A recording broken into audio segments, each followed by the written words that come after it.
लगभग 3.93% retail inflation मई के महीने में बढ़ा है। प्रेडिक्शन ये है कि मानसून में भी अगर कमी नहीं हुई तो बहुत बुरे संकट हो सकता है आर्थिक। देखिए, भारत सरकार और भारतीय जनता पार्टी से कोई भी सही डेटा की उम्मीद नहीं की जा सकती है।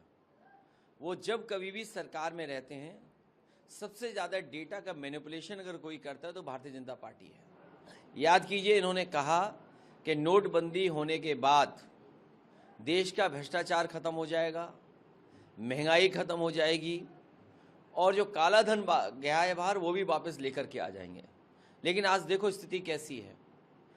वॉर अगर नहीं होता और हमारे देश के प्रधानमंत्री इस वॉर को रोकने में कामयाब हो जाते और उन्हें कुछ नहीं करना था, विश्व गुरु बनने के लिए जब वो इजराइल गए थे, ईरान में उतर जाते और वहाँ पर रुक करके कहते कि वॉर नहीं हो सकता है।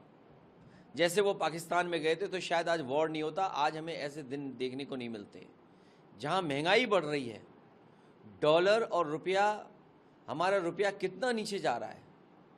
तो सच्चाई तो ये है कि जो 1 रुपए की चाय या 2 रुपए की चाय थी वो आज 20 और 25 रुपए की चाय हो गई। अगर चाय इतनी महंगी हो गई है तो सोचिए खाने का सामान कितना महंगा होगा, ज़रूरत की चीज़ें कितनी महंगी होंगी। जो हमें नियंत्रण करना था अपना डीजल पेट्रोल की कीमतें, वो हम नहीं रोक पा रहे हैं। और याद रखिए, जब डीजल पेट्रोल महंगा होता है तो हर चीज़ महंगी हो जाती है।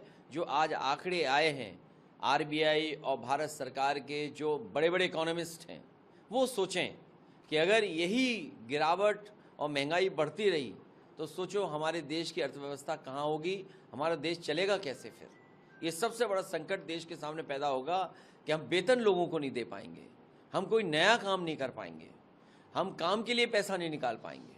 आखिरकार सरकार ने अर्थव्यवस्था को किस जगह पहुंचा दिया।